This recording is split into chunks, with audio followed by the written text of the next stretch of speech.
Kali ini kami soroti berkenan dengan Giant Sea Wall atau bendungan raksasa di laut pemirsa. Yang katanya ini bisa menjaga Jakarta supaya tidak tenggelam sampai 1000 tahun mendatang.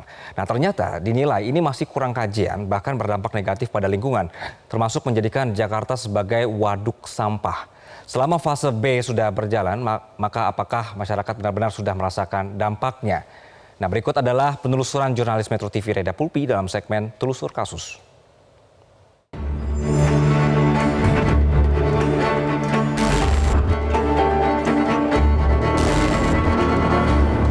Risiko Giant Sea Wall akan lebih besar daripada nggak ada Giant Sea Wall.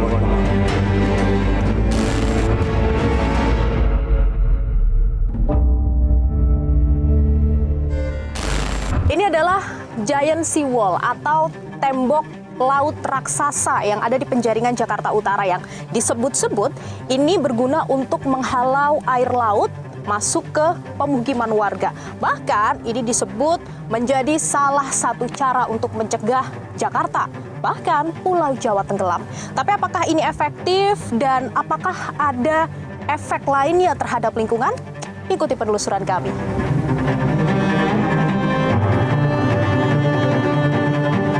Giant Sea Wall atau yang kerap disebut sebagai proyek NCICD (National Capital Integrated Coastal Development) ini membentang di Teluk Jakarta. Tim Metro TV melihat secara dekat seperti apa Giant Sea Wall dan berbincang dengan warga sekitar yang tengah mencari ikan. Cari ikan apa, Pak? Ikan apa? Oh, baronang banyak, Pak. Oh, di pinggir-pinggir sini ya? Walah.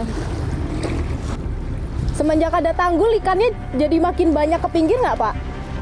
Kurang sekarang. Oh, malah kurang. Informasi yang kami peroleh ternyata adanya Giant Sea Wall menyebabkan warga kesulitan mencari ikan. Bahkan banjir pun masih kerap datang. Kami mencoba untuk mengunjungi pemukiman warga di sekitar GSW, namun tiba-tiba kami didatangi petugas dan dilarang mendekat. Oh, oke. Kalau mau ke tempat warga aja nggak boleh? Iya, sama. Oh, meskipun ini masyarakat umum ya? Kecuali Mbak meliputnya bukan di dalam posisi sini. Kemudian kami mencoba berbincang dengan warga lainnya dan mengkonfirmasi apakah benar GSW membuat mereka kesulitan untuk mencari ikan. Mas, sini masih suka banjir nggak sih? Masih sih kayaknya. Yang masih sering banjir di sini di mana, Bu? Mana? Ya ini. Oh, ini dulu masih suka banjir. Kalau hujan gede gitu, Bu. Tetap ya? Kalau hujan gede masih banjir. Masih banjir sini ya. Dia tetap banjir. Nah pemirsa, karena ternyata warga di Muara Baru ini banyak yang tidak mau memberikan testimoni secara langsung semenjak ada pembangunan Giant Sea Wall, kami mendapatkan informasi kalau di Kampung Nelayan Muara Angke ada seorang nelayan yang keras untuk menolak Giant Sea Wall, namanya Pak Khalil, dan kita akan coba untuk mencari Pak Khalil di Muara Angke.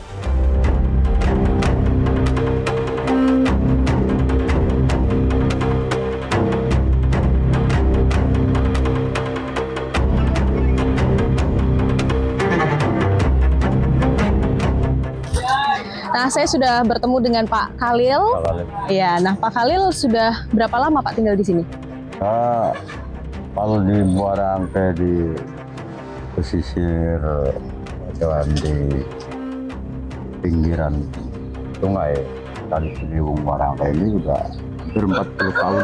Berarti memang lahir dan besar di sini ya Pak ya? Ya. Nah, Pak Khalil ini kan salah satu nelayan yang cukup keras begitu ya Pak, menolak Giant Sea Wall. Sebenarnya apa sih Pak alasan mendasar menolak Giant Sea Wall? Karena dari keseluruhannya akan menerima dampak secara konsisten. Saya menerima dampak yang ribuan dampak. Apa Pak? Seperti apa? Ya termasuk muara dangkal, nanti kita melaut banyak biaya, minyak, dan kesulitan kita mencari zona-zona di laut akan mengurangi perekonomian, penghasilan jadi kurangnya sangat jauh sekali, kerang-kerang akan menjadi kurus, dan tidak menjamin jadi gemuk kayak dulu lagi. Penghasilan kan akhirnya perekonomian kita tersendat-sendat. Kalau cari ikan lah, Cari ikan juga sama. Kita juga akan mendapat ikan-ikan yang setelah pemerintah tidak memberi solusinya, dari solusinya tidak ketemu, kita ikan akan mengurang. Nah, kalau tadi ngomongin nelayan berkurang, banyak nggak Pak teman-teman nelayan Bapak yang akhirnya memilih untuk bekerja yang lain karena sudah tidak menjanjikan nih menjadi nelayan? Ya, bukannya banyak ya. Keputusasaan pun pasti ada. Artinya dia juga mengambil alih bahwa kalau di nelayan terus seperti ini, maka dia berpindah itu bukannya istilahnya kemauan dan keinginan dan keyakinannya dia, hanya sebatas hura-hura saja. Oke. Dia pun ya karena melihat perekonomiannya tidak sesuai.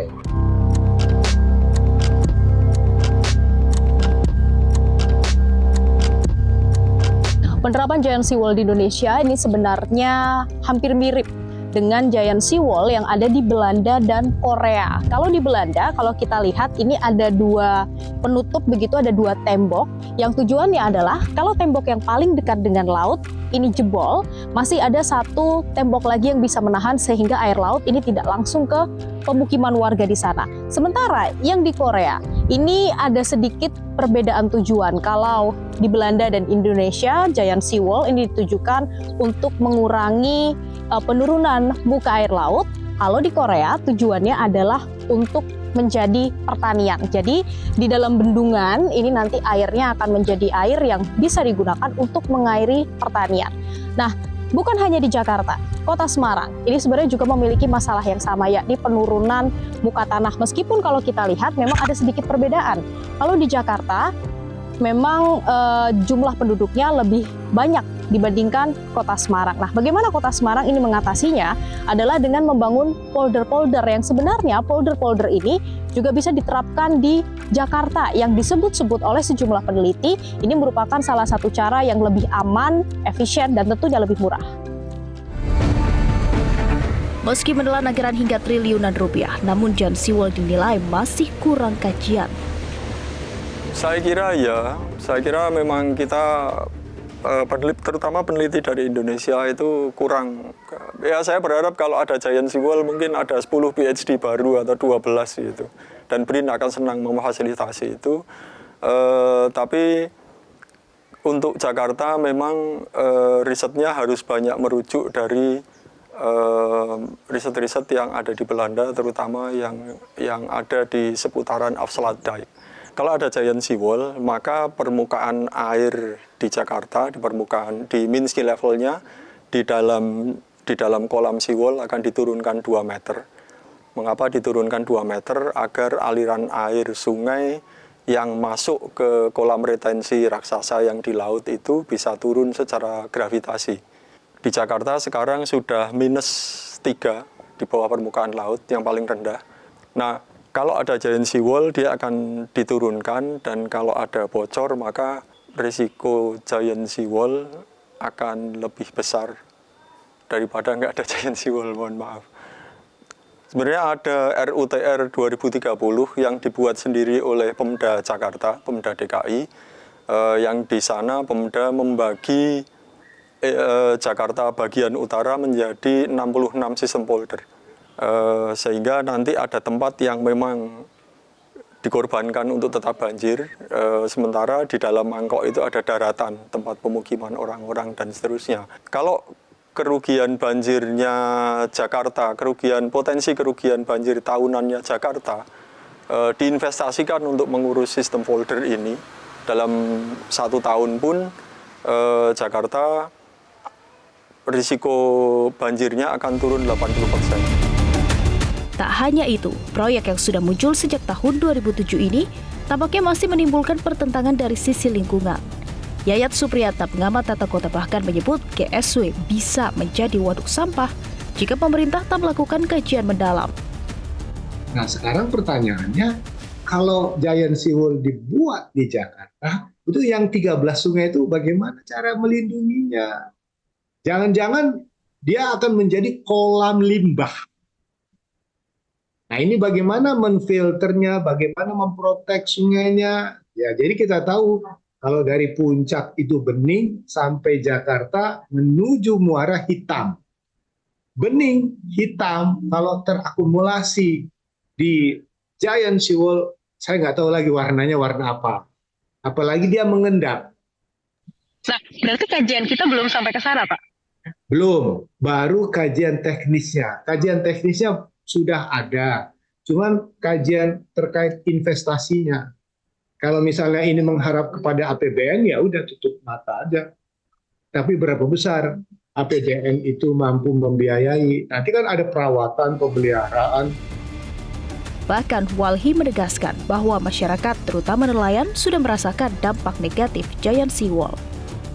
Pertama, ada beberapa hal, misalnya soal ekosistem mangrove, yang itu juga pasti akan dikorbankan dalam pembangunan Giant Seawall. Kemudian juga ekosistem pesisir, jadi garis pantai itu sebenarnya punya fungsi ketika gelombang itu masuk, yang disebut sebagai natural flashing. Kemudian juga dalam proses pembangunan tanggul itu kan juga ada puluhan hektar dari mangrove itu yang juga dikorbankan dan kemungkinan akan direalokasi ke wilayah yang lain. Tapi tentu saja secara fungsi ekosistem di sebuah wilayah itu pasti akan kehilangan topangan begitu secara daya dukung dan juga daya tampung lingkungan.